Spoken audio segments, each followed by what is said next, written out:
Hi மக்களே, நம்ம எல்லாருமே வந்து பார்த்தீங்கன்னா, திருச்சி கிழக்கு இதில வந்து லாரன்ஸ் வந்து நிற்கிறாரா இல்லையா? அவர் என்ன சொல்ல போறாரு அப்படின்னு சொல்லிட்டு எல்லாருமே வந்து பார்த்தீங்கன்னா, ஆவலா வெயிட் பண்ணிட்டு இருந்தோம். கிட்டத்தட்ட பார்த்தீங்கன்னா 12ஆம் தேதி அவர் வந்து காலையில 10 மணிக்கு இத பத்தி வீடியோவெல்லாம் சொல்றேன் அப்படின்னு சொல்லியிருந்தாரு இன்ஸ்டாவுல. அதே மாரி வந்து பார்த்தீங்கன்னா, அவர் வந்து காலையில 10 மணிக்கு வீடியோ ரிலீஸ் பண்ணியிருக்காரு. அந்த வீடியோல என்ன சொல்லியிருக்காரு அப்படின்னு பார்த்தீங்கன்னா, அதாவது மக்களுக்காக நான் வரேன். அதுக்கு நான் வர்றதுக்கு தகுதி இருக்கா இல்லையா?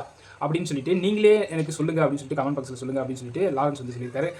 அவ்வளோதாங்க. இனிமே வந்து டிவிக்கே வந்து அசைக்கவே முடியாது. ஏன்னா அந்த அளவுக்கு வந்து பார்த்தீங்கன்னா, சும்மாவே வந்து பார்த்தீங்கன்னா லாரன்ஸ் வந்து செம்மையா வந்து மக்களுக்கு நல்லது பண்ணுவாரு. அவர கேட்டு ஹெல்ப்ன்னு வரவங்களுக்கு அந்த அளவுக்கு வந்து பண்ணுவாரு. இப்போ லாஸ்ட்டா கூட வந்து பார்த்தீங்கன்னா, அந்த டிராக்டர்ஸ் விவசாயிகளுக்கு டிராக்டர் வந்து குடுத்துருந்தாரு. கிட்டத்தட்ட எவ்வளோ டிராக்டர் 15 டிராக்டர் வந்து குடுத்தாருன்னு நினைக்கிறேன். அந்த அளவுக்கு வந்து பார்த்தீங்கன்னா, அவர் மக்களுக்கு ரொம்பவே நல்லது பண்றவரு. அவர் வந்து பார்த்தீங்கன்னா, கன்ஃபார்ம் அரசியலுக்கு வரப்போறாரு. மக்கள் கிட்ட கேட்டிருக்காங்கன்னா, மக்கள் வந்து என்ன சொல்லுவாங்க? கன்ஃபார்ம் வாங்கண்ணா, நாங்க இருக்கோம் உங்களுக்காக. அந்த மாரி டிவிக்கு நல்லவங்க இருக்கணும். அப்பனா தான் தமிழ்நாடு வந்து நல்லபடியா வல்லரசு நாடா மாறும் அப்படின்ற அளவுக்கு வந்து பார்த்தீங்கன்னா, ஆர்வம் இல்ல. உண்மையாவே வந்து பார்த்தீங்கன்னா, நம்பிக்கையா வந்து வர சொல்லியிருக்காங்க. அதனால கன்ஃபார்ம் பார்த்தீங்கன்னா டிவி கேபிள்ல லாரன்ஸ் தான் வந்து நிக்க போறாரு. அதுவும் நம்ம தளபதி விஜய்க்காக ரொம்பவே சப்போர்ட்டா அவரும் ஒரு பக்கம் இருப்பாரு அப்படின்னு நான் நம்பிக்கையா இருக்கேன். அதுதான் வந்து அவர் வீடியோல சொல்லியிருப்பாரு. இந்த வீடியோவை நீங்க ஃபுல்லாவே பாருங்க. லாரன்ஸ் எந்த அளவுக்கு சொல்லியிருக்காரு, அவர் பேசுனது உங்களுக்கு எந்த அளவுக்கு வந்து பார்த்தீங்கன்னா கன்ஃபார்ம் அரசியலுக்கு வரப்போறாரு, அவர் அரசியலுக்கு வந்தா எந்த அளவுக்கு மக்களுக்கு நல்லது பண்ணுவாரு அப்படின்றத மறக்காம கொண்டு வந்து சொல்லுங்க. இன்னும் ஒரு விஷயம் நான் சொல்லியே ஆகணும். நம்ம தளபதி விஜய் வந்து பார்த்தீங்கன்னா அரசியலுக்கு வந்தாச்சு, கிட்டத்தட்ட ஆட்சி பிடிச்சாச்சு.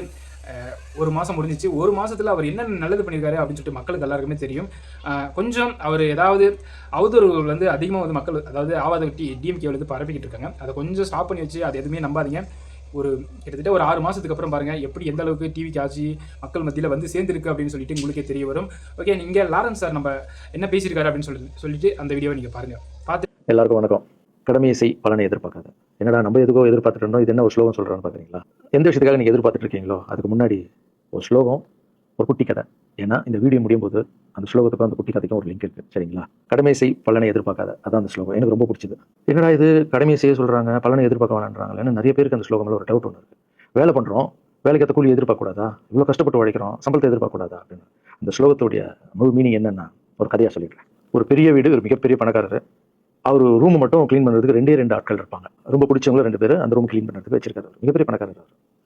இப்போ 2 பேரும் வந்து ரூம் துடைக்கிறவங்க. ஓகே, அவர் காலையில் ரெடி ஆகி அந்த ரூம்லேருந்து வெளியே வரும்போது அவங்க துடைச்சிட்டு இருக்காங்கல்ல, அதில் ஒருத்தர் வந்து அவர் பாட்டுன்னு ஒரு வேலையை பார்த்துட்டு இருப்பார், துடைச்சிக்கிட்டே இருப்பார். இன்னொருத்தர் இருக்கார்ல, அவர் போய் சார் உங்கள் ட்ரெஸ் சூப்பராக இருக்குது சார், சார் நீங்கள் போட்டு கண்ணாடி நல்லா இருக்கு சார், சென்ட் சூப்பராக இருக்கு சார், நல்லா இருக்கு சார், சூப்பராக இருக்கீங்க சார், எனக்கு பேக் கொடுங்க சார் அப்படின்னு வாங்கிட்டு போவார்.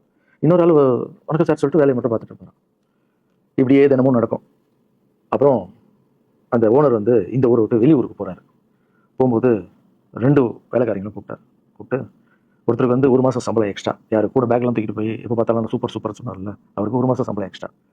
இன்னொரு ஆளுக்கு ஒரு வீடு வாங்கி கொடுத்து அவரை நீ என் கூடவே வந்துருங்க, நான் அவர் கூடவே அவரை கூப்பிட்டு போறேன். இவன் ஓடி போய் கேட்டான், சார் என்ன சார் தினமும் நான் தானே சார் உங்க பேக் எடுத்துருந்தேன், நான் கொடுத்த வேலையை நீ கரெக்டாக பண்ணல, நீ ஜாலரா அடிக்கிறதுலேயே இருந்த, எனக்கு இது நல்லா இருக்கு அது நல்லா இருக்குன்னு. ஆனால் அவன் வேலையை மட்டும் தான் பார்த்தான். வேலையை கரெக்டாக பார்த்தா பலனு கடவுள் கொடுப்பாரு. அந்த பலன் தான் இது அப்படின்னு சொன்னாங்க. இப்போ விஷயத்துக்கு வருவோமா? திருச்சி கிழக்கு தொகுதி இன்னைக்கு நான் என்ன முடிவு சொல்கிறேன் இதுதானே. நான் திருச்சி கிழக்கில் நிற்கணும்னா நான் முதல்ல அரசியல் வரணும். நான் அரசியல் வரணும் இல்லையான்றதை சொல்கிறேன். அரசியல் எப்படி என் வாழ்க்கையில் வந்ததுன்னு சொல்கிறேன். உங்களுக்கு நல்லா தெரியும், என் வீட்டில் குழந்தைங்களை வளர்த்துக்கிட்டு நான் பாட்டு சோஷியல் சர்வீஸ் பண்ணிட்டு இருந்தேன். மாற்றுத்திறனாளிக்கு டான்ஸ் சொல்லி கொடுக்குறது, ஓப்பனர் சர்ஜரி பண்ணுறது, பசங்களை படிக்க வைக்கிறது, ஸ்போர்ட்ஸ் எல்லாத்துலையும் என்னால் முடிஞ்ச வரைக்கும் பண்ணுவேன். என்னால் முடியல மற்றவங்கிட்ட கேட்டு பண்ணிட்டு இருந்தேன். இந்த டைமில் தான் ஜல்லிக்கட்டுன்னு வருது. ஒரு சில விஷயம்லாம் ஃபாஸ்ட்டாக சொல்லிடுறேன், உங்களுக்கு தெரிஞ்ச விஷயம் தான். ஜல்லிக்கட்டுன்னு வருது, அதில் நான் போகிறேன், சாப்பாடு போகிறதுக்காக குழந்தைங்க போகிறேன். அப்படி நான் ஜல்லிக்கட்டு நடந்து முடிஞ்ச விஷயம்லாம் உங்களுக்கு தெரியும். அப்புறம் என் மேலே ஒரு தலைவர் விமர்சனம், எதுக்கு தலைவர்னு சொல்லுவார், நம்ம அண்ணன் தான் சீமான் ஒரு விமர்சனம் வைக்கிறாரு. அதுக்கு நான் மறுபடியும் ஒரு ட்வீட் போடுறேன், அவர் ட்வீட் போடுறேன். அப்போ தான் என் வாழ்க்கையில் அரசியல் எழுத நுழையுது. நம்ம சாப்பாடு போகிறதுக்கு போகணும், இதனால இவ்வளோ பெருசாக இருக்குது, அந்த ஜல்லிக்கட்டு தான் எனக்கு அரசியல் உள்ள நுழையுது, என்னடா இவ்வளோ பெருசாக இருக்குது அப்படின்னு. அப்படியே போச்சு. அதே தலைவர் தான், அதே சீமான் தான் ரஜினி சார் அரசியல் வர மாதிரி பேச்சு அடிப்பட்டவுடனே அவங்க சைட்லேருந்து பேசுகிறாங்க, தலைவரை பற்றி பேசுகிறாங்க. தலைவர் எனக்கு வந்து ஒரு குரு, என்னை வாழ வச்ச தெய்வம், ஒரு அப்பா மாதிரி, ஒரு அண்ணன் அப்பா எல்லாமே சொல்லலாம். ஸோ அவரை பற்றி அதிகமாக பேச ஒரு முறையும் சூப்பர் ஸ்டாருக்கு ஃபோன் போடுவேன், அண்ணா ரொம்ப ஓவராக பேசுகிறாங்க, கண்டிப்பாக கம்மி இருக்கேண்ணா, நீ சைலண்டாக இப்படியே ஓரளவுக்கு தான் நம்மளால் பொறுக்க முடியும். அதுக்கப்புறம் ஆடியோ ரிலீஸ் ஃபங்க்ஷனில் என் மனசில் எல்லாம் உடச்சி சொன்னால் அதை நீங்களும் பார்த்துருப்பீங்க, தெரியும். அதுக்கப்புறம் ஒரு ரஜினி சாருக்கு ஒரு ஃபங்க்ஷன் வந்தது. அந்த ஃபங்க்ஷன்லையும் பேசினேன் இதை பற்றி. உங்களுக்கு தான் தெரியுமா அந்த வீடியோ, யார் ஓட்ட பந்தயத்தில் ஜெயிக்கிறது, இப்போ கூட அந்த வீடியோ போயிட்டு இருக்கு. அது பேசணும், அது பாட்டு அப்படியே போயிட்டு இருந்தது. அதுக்கப்புறம் பார்த்தீங்கன்னா ரஜினி சார் அரசியலுக்கு வரேன்னு அனௌன்ஸ் பண்ணுறாரு. பண்ணோடனே நான் போய் தலைவரை பார்க்குறேன், என்ன வரீங்களா, நான் நியூஸில் வருது, ஆமாக்கா நான் வரேன். இன்னும் பயங்கர சந்தோஷம். ஏன்னா வாழ்க்கையில் ஒளியேற்றி வச்சவர், அவர் அரசியலுக்கு வராரு, அவருக்கு சப்போர்ட்டாக இருக்கணும் நம்ம. அப்படி எல்லாருக்கிட்டே போய் நம்ம கேட்டுட்டு இருக்கோம். தலைவர் வந்துட்டாருன்னா எல்லாமே குழந்தைங்களுக்கு இன்னும் நிறைய பண்ணலாம் அப்படின்னு, என்ன நானும் வரேன் அப்படின்னா ரொம்ப சந்தோஷம் அப்படின்னு ஸ்ட்ரெயிட்டாக கிளம்பி நான் ட்ரஸ்ட்டுக்கு வரேன். என்னோட ட்ரஸ்ட், என்னுடைய ஃபேன்ஸ் எல்லாரையும் கூப்பிட்றேன். கூப்பிட்டு என்னுடைய வெல்விஷர்ஸ் எல்லாரையும் கூப்பிட்டு உட்கார வச்சு தலைவர் அரசியலுக்கு வராரு. புரியுதுங்களா? எனக்கு வந்து எழுத படிக்க தெரியாது. அதான் ஒரு ட்வீட் பண்ணணும், இதெல்லாம் ரெடி பண்ணுங்கன்னு தமிழ்ல சொல்லிட்டு அவங்க ரெடி பண்ணிட்டு ஒரு டீம். இன்னொரு டீம் உட்காந்து என்கிட்ட கேள்வி கேட்குறாங்க. தலைவர் அரசியல் வந்து அவர் வந்து சிஎம் ஆயிடுவாரு, நீங்க வந்து அமைச்சர் ஆயிடுவீங்களாண்ணே, சுகாதாரத்துறை அமைச்சர் தான் நம்ம வந்து ஆபரேஷன் நிறைய பண்ணலாம், இன்னொரு கல்வித்துறையை தான் நிறைய படிக்க வைக்கலாம். கடமை செய்யணும், பலன் எதிர்பார்க்கக்கூடாது. சுகாதாரத்துறை அமைச்சர், இது வந்து கல்வித்துறை, இதெல்லாம் படிச்சவங்க வர இடம். ஆனால் படிக்கலடா. எல்லாருக்கும் படிச்ச இடத்த போட்டு ஒரே இடத்துல போய் முடங்கி போய் படிப்புனா படிக்க மாட்டேன், எல்லாம் கட்சி வளரட்டும், தலைவர் வரட்டும், எல்லா துறையிலேருந்து ஹெல்ப் கேட்டு நல்லா பண்ணுவோம், பெரிய ட்ரஸ்ட் கட்டுவோம். இப்போ சின்ன ட்ரஸ்ட்ல தான் நம்ம இருக்கோம், சின்ன வீட்டில் 60 குழந்தை நீங்க இருக்கீங்க, 100 ஏக்கர்ல கட்டுவோம். ஊனமுற்றோர்கள் இந்த பக்கம் திருநங்கைகளுக்கு, இந்த பக்கம் முதியோர்களுக்கு ஒரு பெரிய ட்ரஸ்ட் கட்டி பண்ணுவோம்டா.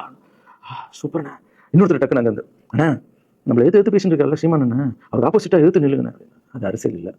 ஒருத்தர் மேலே கோவத்தால் நம்ம அரசியலுக்கு வந்தால் அது வந்து வெறுப்பு அரசியலாக மாறும். அரசியல் நடந்து மக்களுக்கு நல்லது பண்ணுறதுக்காக வரணும். இப்போ அவரை நான் அழிக்கணும், அவரை நான் ஏதோ ஒன்று செய்யணும்னு அந்த ஆசையில் வந்தேன்னு வச்சுங்களேன், ஆசைன்னா கோவமாக மாறும். கோவத்துலேருந்து என்ன வரும், வார்த்தைகள் தப்பாக வரும். வார்த்தைகள் மட்டும் வராது, தப்பான வார்த்தைகள் வரும். மக்களுக்கு நம்ம மேலே மரியாதை இல்லை, மக்களுக்கு நம்ம மேலே மரியாதை இருக்காது, போயிடும். ஸோ அதால் அரசியலுக்கு வரணும்னா அவர் அடிக்கிற வழியாக இருக்கு. பதிவை பற்றி பேசுகிறத ஃபஸ்ட்டு விடுங்கடா, ஃபஸ்ட்டு வேலையை பார்ப்போம்டா. நம்ம தலைவர் வரோன்னு சொல்லிட்டாரு, ட்வீட் போடுங்களா அப்படின்னு ட்வீட் போட்டுட்டு அங்கேருந்து போட்டுட்டு வீட்டுக்கு போகிறேன். இங்கே தான் பெரிய ட்விஸ்ட் இருக்கு எனக்கு. வீட்டுக்கு போகிறேன். வீட்டுக்கு போனோன்னா எப்பவும் நான் அம்மா கிட்ட போய் ஒரு விஷயத்தை சொல்கிறதுக்கு முன்னாடி ஒரு சர்ப்ரைஸ் ஒன்று பண்ணுவேன். எங்கள் அம்மா கோவில் கட்டுறது கூட, கோவில் கட்டிட்டு ஸ்டாச்சுலாம் ஆர்டர் பண்ண தான் அந்த ஸ்டாச்சுவே காமிச்சாங்க அம்மாக்கு. அதே மாதிரி அரசியல் விஷயத்துலையும் போய் சொல்லலாம்னா அம்மா கூப்பிட்டு ஃபேமிலியெல்லாம் உட்கார வச்சு, அம்மா தலைவர் அரசியல் வராரு, சரி கண்ணா நானும் அரசியல் போகிறேன், அப்புறமா ட்வீட் போட்டிருக்கேன் அப்படின்னு அம்மா முகம் டக்குன்னு மாறிட்டு ஓகே கண்ணா ஓகே நான் சாப்பிடலாம் அப்படின்னு எழுந்து போயிட்டாங்க. என்ன இப்படி போக மாட்டாங்களா, ஒரு விஷயத்த சொன்னால் சூப்பர் கண்ணா பேசுவாங்களே, 1 hour அதுக்கு நல்லது கெட்டது எல்லாம் பேசுவாங்க, என்ன போயிட்டாங்க அப்படின்னு ஒரு ஃபீல். சரி உடம்பு சரியில்லை போல அப்செட்டில் விட்டேன். அப்புறம் 2-3 நாள் அவங்க கிட்ட பேசவே மாட்டாங்க. கூப்பிட்டு என்னமா உங்களுக்கு பிரச்சனை, ஏதாவது தப்புனா அடினா அடிச்சிடுமா, என்னமா பேச முடியுதுன்னா, இல்லை கண்ணா நீ அரசியல் போனது எனக்கு பிடிக்கல அப்படின்றாங்க. ஏமா அரசியல் பண்ண பிடிக்கல? இல்லை கண்ணா அது ஒரு சாக்கடை, அரசியலுக்கு போகக்கூடாது. அது வந்து பணம் கொடுக்குறாங்க அரசியலுக்கு, ஊட்டு வாங்குறதுக்கு பணம் கொடுத்து தாங்க நான் ஜெயிக்கிறாங்க. அது இப்போ ஜாதி இல்லைன்னு ஜாதி இருக்குது, மதம் இல்லைன்னு மதம் இருக்குது. அந்த சாக்கடைக்குள்ளே நீ போகாதப்பா. நம்மளுக்கு வாழ்க்கையை ஒளி வச்சு ஏற்றி வச்ச உடனே நம்ம சூப்பர் ஸ்டார் அவர்கிட்ட என்ன கூப்பிட்டு போப்பா. நான் சொல்கிறேன், அவர் ஒரு ஆன்மீகவாதி, அவரும் அரசியலுக்கு வருவானா இந்த வயசில், அவர் நிம்மதியாக இருக்கட்டும், எதுக்கு அரசியல் வர என்ன கூப்பிட்டு அப்பாயின்மெண்ட் வாங்கி கொடுங்க. அப்பாயின்மெண்ட் வாங்கி கூடா. நானும் வேறு கனவுல வந்து மைண்ட் வைஸ் அம்மா நான் சொல்கிறது கேளுமா, நம்ம எத்தனையோ இப்போ வந்து எல்லா குழந்தைங்களுக்கும் ஒவ்வொரு ஸ்டேஜில் போய் கேட்டு தானே ஹெல்ப் நடக்குது. இப்போ தலைவர் வந்துட்டாருன்னா நம்ம தாராளமாக பண்ணலாம்மா, உங்கள் கையில் எவ்வளோ காசு இருக்கோ அதுக்கு மட்டும் செய், அரசியல் வேணான்னு சொல்கிறேன் அப்படின்னு போயிட்டான்.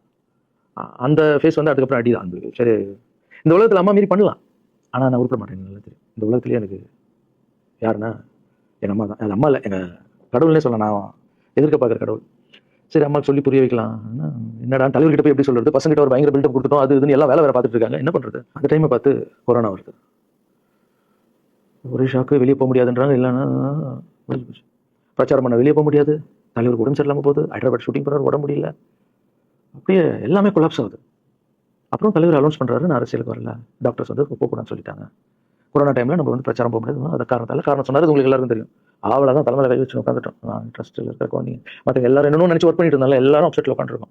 தலைவர் ஒருத்தம் போய் பேசி பார்க்கலாம், தலைவர் வராரு கூப்பிட்றா இருக்கும். அந்த மாதிரி தலைவரை பார்த்ததில்லை நான். அப்படியே எனக்கு புரிஞ்சுது, அவர் ரொம்ப வழியில் இருக்கார் அப்படின்னு. எவ்வளோ சுறுசுறுப்பானாலும் உடம்பு முடியலண்ணா. பரவாயில்ல, நம்ம உடம்பு தானே முக்கியம், என்ன இதெல்லாம் என்ன தூக்கி போடுங்க. இல்லைண்ணா இத்தனை வருஷம் என்ன வாழ வச்சாங்கல்ல, அவங்க ஏதாவது ஒன்று பண்ணணும்னு நினச்சாங்கண்ணா, இங்கே குத்துதுக்கண்ணா, எனக்கு என்ன பண்ணுறதுன்னு தெரியல, ரொம்ப கஷ்டமாக இருக்குது அப்படின்னு. அண்ணே அதை விடுங்கண்ணே எல்லாம் அப்படின்னு அவர்கிட்ட பேசிட்டு, அவர் வந்து அப்போ நான் முன்னாடி பேசும்போது அவர் சொல்கிறேன், நான் கூட பதிவு வரணும்னு ஆசைப்படல, இன்னொரு நல்ல ஆள் படித்த ஆள் அங்கே நிற்க வச்சு பார்ப்பேன், யாருன்னே சொல்லுவேன், யாரும் கூட சொல்ல. அது அப்படியே போச்சு, அவர் மனசுக்கு மட்டும் தான் தெரியும், யாரும் கூட சொல்ல. ரொம்ப அப்செட்டாக இருந்தார். சரி ஓகே இதுவும் கடந்து போகணும், அப்படியே கடந்து போச்சு. எனக்கும் காஞ்சனா படம் அது இதுன்னு வந்து பெரிய ஹிட் ஆகுது. அதுக்கப்புறம் யார்கிட்டையும் நீங்கள் வந்து யாரும் எனக்கு ஹெல்ப் பண்ண வேணாம். முதல் நாள் நான் வந்து கலைஞர் ஐயா கிட்ட ஹெல்ப் கேட்டேன், அவர் வந்து ஒரு சில குழந்தைங்களுக்கு ஹெல்ப் பண்ணார். அதுக்கப்புறம் அன்புமணி ராமதாஸ் ஐயா, அவர் ஹெல்த் மினிஸ்டர் இருந்தார், அவர் ஒரு சில குழந்தைங்களுக்கு ஹெல்ப் பண்ணார். அப்புறம் நம்ம விஜய் சார் நண்பர், அவர் வந்து ஒரு குழந்தைக்கு ஆப்ரேஷன் பண்ணார். ஸோ இருக்கும்போது என்னால் முடிஞ்ச வரைக்கும் சொந்த பணத்தை போட்டு பண்ணிவிடுவாங்க, முடியாத போது தான் நான் அந்த ஹெல்ப் கேட்பேன். இப்போ தான் நல்லா வந்துட்டுமே, யாருக்கும் எனக்கு பணம் கொடுக்க வேணாம், இனிமேல் என் சொந்த பணத்திலே பண்ணுறேன்னு சொல்லிட்டு நான் பாட்டுன்னு ஒரு வீடியோ கூட நான் போட்டேன், இனிமேல் யாரும் பணம் கொடுக்கணும். அப்படியே போயிட்டு இருக்கு. காஞ்சனாவெல்லாம் முடிஞ்சு ஜிகிர்தண்டா படம் ரிலீஸ் ஆகுது. ஜிகிர்தண்டா பார்ட்டி போயிட்டு இருக்கு. டேரக்டர் நின்று பேசுகிறேன், நான் டேரக்டர் கிட்ட போகிறேன், டேரக்டர் யார்கிட்ட ஃபோனில் பேசிட்டு இருக்காரு. அப்படியே பேசிட்டு இருக்கிறவர் டக்குன்னு இந்த சீமானன் பேசுவார் கொடுத்துட்டாரு என்கிட்ட. அவருக்கும் தெரியாது நான் பேச போகிறேன், அவர்கிட்ட லான்ஸ் பேசுவார் சீமானன். 2 பேரும் சைலண்ட், நானும் எதுவும் பேசல, சீமானன் எதுவும் பேசல. அப்படியே ஒரு நிமிஷம் அப்படியே நிற்கிறோம். பெரியவரில் என்னாலும் அண்ணன் அப்படின்னு, அவ்வளோதான் அண்ணன். பயங்கர பாசம், எந்த இடத்துல கோவம் இருக்கும் அந்த இடத்துல கோவம் இருக்குன்னு சொல்லுவாங்கல்ல. அண்ணன் வந்து புகழ்ந்து தள்ளுறாரு ஜிகிர்தண்டா, இப்படி பண்ண கண்ணா, அப்படி பண்ண இவ்வளோ சூப்பராக பண்ண, அந்த சீன் எனக்கு ரொம்ப பிடிச்சதுன்னு. அவருடைய அன்பு தான் தெரியல, எல்லாமே அதிகமாக இருக்கும் அண்ணன்கிட்ட. அண்ணன் ரொம்ப சந்தோஷமாக வாழ்த்தினாரு. அப்புறம் நான் வந்து மாற்றம்னு ஒரு அமைப்பு ஆரம்பிச்சிருக்கேன்ல, இந்த விவசாயிகளுக்கு டிராக்டர் கொடுக்குறது, அப்புறம் மாற்றுத்திறனாளிகளுக்கு ஸ்கூட்டி கொடுக்குறது, எல்லாமே அதை பார்த்துட்டு பத்திரிகையாளர் கேட்குறாங்க அவர்கிட்ட, ரகுவலரன் சார் மாற்றம் அமைச்சிருக்காரு, நல்ல விஷயம் தம்பி, நல்லா பண்ணிட்டோம், நல்லா இருக்கட்டும் அப்படின்னு வாழ்த்தினாரு. ஸோ ஒரு பெரிய பிரச்சனைக்கு கடவுளே வந்து அதை அப்படியே சால்வ் பண்ணி வச்ச மாதிரி ஆயிடுச்சு. அப்படியே போச்சு. ஆனால் நீங்கள் நல்லா இருக்கணும், எங்கே இருந்தாலும் நல்லா இருப்பீங்க. எப்போல்லாம் ட்ரஸ்ட்டுக்கு போகும்போது பசங்களாம் கேட்பாங்க, அந்த 100 ஏக்கர் ட்ரஸ்ட்டு குழந்தைங்க, சரி ஓகேடா. அப்படி பார்த்தீங்கன்னா நண்பர் விஜய் சார் கிட்ட பேசிட்டு இருக்கும்போது நான் வர அரசியல்ன்றார். நிஜமா நண்பா அப்படின்னு எஸ் அப்படின்னு மறுபடியும் போய் ட்ரஸ்ட்டில் உட்காந்து நம்ம டேய் நண்பர் வராரு. ஏன்னா சூப்பர் ஸ்டார் எனக்கு எவ்வளோ க்ளோஸோ நண்பர் கூட அவ்வளோ க்ளோஸ் தான் எனக்கு. ஏன்னா மேகமாய் வந்து போகிறேன்ற சாங்லேருந்து நான் ஒரு டான்ஸ் மாஸ்டர் பண்ண ஆரம்பித்தேன். அதுக்கப்புறம் நிறைய சாங் பண்ணேன். சரக்கு வச்சிருக்கேன், அது உங்களுக்கு தெரியும். அந்த தாம் தக்க தீம் தக்க அவருக்கு மட்டும் நான் ஸ்பெஷலாக வந்து பண்ணி கொடுத்துருவேன். தமிழ் வேறு யாருக்கும் பண்ண மாட்டேன். அவர் கூப்பிட்டா வருவேன், தலைவர் கூப்பிட்டா வருவேன், சாங் பண்ணிட்டு போவேன். அவர் வரணும் போது எஸ், ஏன்னா அவர் ஒரு முடிவு எடுக்க மாட்டார். எடுத்தாருன்னா அவர் நல்ல உழைப்பார், நல்ல உழைப்பாளி பண்ணுவார் அப்படின்னு நினச்சி மறுபடியும் அவன் போய் ட்ரஸ்ட் ஆளுங்கெல்லாம் பேசுறதுக்கு முன்னாடி ஐயோ அம்மா இருக்காங்களே பிடிக்காத ஃபஸ்ட் அங்கே கரெக்ட் பண்ணோம்ல, அங்கே போனேன். அம்மா நண்பர் அரசியலுக்கு வராருமா, என்னம்மா அப்போ தான் ஓகே, இப்போ எல்லாம் மாறி இருக்கு போகலாமா, நீ ஃபஸ்ட் அவர்கிட்ட ஒரு அப்பாயின்மெண்ட் வாங்க, நான் கூப்பிட்டு போகிறேன் அப்படின்னா. கூப்பிட்டு போய் இந்தப்பா என் பிள்ளைய ஒப்படைக்கிறேன் பார்த்துக்கப்பான்னு சொல்லணும்னு பார்த்தா என்னம்மா பேச போகிறேன்னு கேட்டேன். நீ அரசியல் வராத தம்பி, இது ஒரு சாக்கடை, நீ அரசியலுக்கு வராத, நீ ரொம்ப சைலண்டான ஆளு, உனக்கு இதெல்லாம் செட் ஆகாது, பணம் கொடுத்தா தான் ஜெயிக்க முடியும், ஜாதி இருக்குது மதம் இருக்குது, இதெல்லாம் தாண்டி வந்து கஷ்டம் நான் அவர்கிட்ட சொல்கிறேன் அப்படின்னு. அப்படியே அம்மா புரிஞ்சுக்குமாண்ணா, டேய் மீன் குழம்பு வச்சுருக்கேன் சாப்பிட்றேன், அதே மீன் குழம்பு ஓகே நான் நினச்சிட்டேன் நம்ம ஜாதகத்தில் இல்லை போல, சரி விட்டுடலாம், சரி இப்போ விட்டுருவோம், ஒரு 2-3 நாளைக்கு அப்புறம் மறுபடியும் பேசுவோம் அப்படின்னு மறுபடியும் பேசுகிறேன். அதே மாதிரி தான் நானும் நண்பர்கிட்ட பேசுகிறேன். அம்மா அப்படி சொல்கிறாங்க, அது அவங்களுக்கு தெரியல, அவர் நிறைய பேச மாட்டார், வயசானவங்கல்ல தெரியல, வந்தப்புறம் புரியும், ஒரே வார்த்தை தான். அதுக்கப்புறம் ஃபோனில் கூட்டணி கட்சியெல்லாம் வரும்போது நண்பா யாரும் கூட்டணி கட்சி வரல நண்பா, இது அது நான் எனக்கு ஒருத்தர் பிடிச்சிட்டாங்களா மனசில் படுறது எல்லாமே சொல்லிட்டு இருப்பேன். அது நல்லதோ கெட்டதோ என் பழக்கம் அப்படி தான், பிடிக்கலாம் தூரம் ஒதுங்கிற. அப்படியே போகுது, எலெக்ஷன் வருது, அனௌன்ஸ் பண்ணுறாங்க, எலெக்ஷன் நண்பர் நிற்கிறாரு, ரிசல்ட் அன்றைக்கி டோட்டலாக மாறுது எல்லாமே, அப்படியே தலைக்கீழாக ஆகுது, புரட்டி போடுறாரு சரித்திரத்தை. வேறம்மா இப்போ முதல்ல தெரிஞ்ச எங்கள் அம்மாவை தான். எனக்கு ரொம்ப ஆசை ஆயிடுச்சுன்னா எங்கள் அம்மா மேலே, அம்மா பேர் கண்மணி, கண்மணி அப்படின்னு தான் கூப்பிட்டு போவேன். எங்கன்னு கூப்பிட்டு போனால் அம்மா கொண்டு என்னடா இவ்வளோ உஷாராக வர, என்ன விஷயம் உங்ககிட்ட தான் பேசணும், நீ என்னம்மா சொன்னேன், பணம் கொடுத்தா தான் ஓட்டு போடுவாங்க, ஜாதி இருக்குது மதம் இருக்குது, புது ஆளுங்களை வரவிட மாட்டாங்க, ஜெயிக்க முடியாது, இதெல்லாம் சொன்னல, நண்பர் ஜெயிச்சிட்டார் பற்றியம்மா, அந்த ஒரே ஒரு முகத்துக்காக ஓட்டு போட்டுருக்காங்க. நம்பிக்கையான ஆள் வந்தால் போடுவாங்கம்மா, நல்லவங்களாம் வரலாமா, புரிஞ்சுக்கம்மா, என்ன விடுமா. இப்போ என்னம்மா சொல்கிற அப்படின்னு கேட்டேன். முதல் முறையாக எங்கள் அம்மா முகத்தில் ஒரு சிரிப்பை பார்த்தேன். ஆமாங்கண்ணா அந்த பிள்ளை எல்லாத்தையும் மாற்றிடுச்சு, இவ்வளோ பெரிய வெற்றி வரணும்னு நான் எதிர்பார்க்கலப்பா, ஒரு நல்ல மனுஷன் வந்து பண்ணணும்னு நினச்சா அது வந்து முடியுங்கண்ணான்ற நம்பிக்கை எனக்கு வந்திருக்குப்பா அப்படின்னு அம்மா வந்து சொன்னான். அப்போ என்ன போயிடலாமா, ஓகேவா அப்படின்னு கேட்டேன். போகண்ணா நீ நினச்ச மாதிரி பண்ணு அப்படின்னு அம்மா வந்து சொன்னோன்னு காலில் சாஸ்தாமா வந்தேன். தேங்க்யூ ஸோ மச்மா அப்படின்னு. ரொம்ப ஹாப்பி நான். அம்மா ஓகே சொல்லிட்டாங்க அரசியல் வர்றதுக்கு. இப்போ நான் தாய்க்கு நிற்கிறேன்னு நினைக்கிறேன், ரசிகர்கள் கேட்குறேன், நான் அரசியல் வரலாமா, இதை பார்த்துட்டு இருக்கிறவங்களுக்கு இந்த மக்களை கேட்குறேன், நான் அரசியல் வரலாமா, அந்த தகுதி எனக்கு இருக்கா, நீங்களும் சொல்லுங்கள். இந்த வீடியோ பார்த்துட்டு இருக்கவங்க கமெண்ட்ஸ் போடுங்க. பசங்களா இவங்க தான் என்னுடைய 22 வருஷத்துடைய உழைப்பு, அரசியலுக்கே வராமல் மக்களுக்கு நான் செஞ்ச சேவை உங்கள் கண்ணு முன்னாடி நிப்பாட்டிருக்கேன். இப்போ உங்கள் வயசு என்ன, 22 வயசு ஆகுது. ஒரு வயசில் என் கையில் வந்தார் இவர், அந்த ஃபோட்டோ நீங்களே பாருங்கள். இப்போ 22 வயசு, ஒரு குழந்தைய வளர்க்குறதுக்கு நீங்கள் எவ்வளோ கஷ்டப்படுவீங்க உங்களுக்கு தெரியும் இல்லை, அந்த கஷ்டம் என்னென்னா ஸ்கூலுக்கு அனுப்புறது, ஃபீஸ் கட்டுறதுலேருந்து, உடம்பு சரியில்லாமல் போனாலும் அவன் ஆசையில் நிறைவேற்றுறதுலேருந்து, ஒரு குழந்தைக்கு அப்படின்னா 60 குழந்தைகளை வளர்த்துருக்கேன், எவ்வளோ பிரச்சனை வந்திருக்கேன், எவ்வளோ நோய்கள் வந்திருக்கும், எவ்வளோ நைட் தூங்க வந்திருக்கேன், அதில் எவ்வளோ டிஸ்டர்ப் ஆகும், என் வீட்டில் வளர்த்துருக்கேன். இதெல்லாம் எதுக்கு பண்ணணும்னா எந்த ஒரு எதிர்பார்ப்பும் இல்லாமல் கடமை செய் பலனை எதிர்பார்க்காதான்ற அந்த வார்த்தை எனக்கு ரொம்ப பிடிக்கும். அதுக்காக செஞ்சுருக்கேன், என் மக்களுக்காக செஞ்சுருக்கேன். ஏன்னா மக்கள் தான் என் படத்தை வந்து பார்க்குறாங்க, மக்களால் தான் நான் கார் வாங்குறேன், வீடு வாங்குறேன், சந்தோஷமாக இருக்கேன். அவங்களுக்கு இந்த சொசைட்டிக்கு நான் ஏதாவது பண்ணணும். அரசியலுக்கு வரதுக்கு முன்னாடி பண்ண விஷயங்கள் பார்த்தீங்கல்ல, 22 வருஷம் வச்சிருக்கேன். ஒரு கதை ஒன்று சொன்னல, 2 வேலைக்காரங்க இருந்தாங்கன்னு, சின்சியராக யாருக்கும் ஜால் அடிக்காமல் இதுவும் பண்ணாமல் என் தொழிலுக்கு தர்மமாக, என் மக்களுக்கு தர்மமாக என்ன பண்ணுமோ 22 வருஷம் உழைச்சி உங்கள் கண்ணு முன்னாடி நிப்பாட்டிட்டேன். அந்த ஓனர் ஒரு பலன் கொடுத்தார்ல, அந்த ஓனர் யார் தெரியுமா, கடவுள். அந்த கடவுளுக்கு தெரியும் எனக்கு என்ன பலன் கொடுக்கணும். இதுக்கு தான் அந்த கதை லிங்க் ஆகும்னு சொன்னேன். ஸோ நீங்கள் சொல்லுங்கள், நான் அரசியலுக்கு வரணுமா வேண்டாம், வேண்டாம் என்ன சொல்லுங்கள், வாப்பா வாடகண்ணா, வா நண்பா வாங்கண்ணா அப்படின்னு சொல்லுங்கள். என் முடிவை நான் உங்களுக்கு சொல்கிறேன், உங்கள் முடிவுக்காக காத்திருக்கேன். அதுக்கப்புறமா அவருக்கு சப்போர்ட் பண்ணுவீங்களா பண்ண மாட்டீங்களா அப்படின்னு சொல்லிட்டு மறக்காம சொல்லுங்கள். இந்த மாதிரி கண்டினியூ அப்படி தெரிஞ்சுக்கல நம்ம சேனலை சப்ஸ்கிரைப் பண்ணி வச்சுங்க. தேங்க்யூ ஃபார் வாட்சிங்.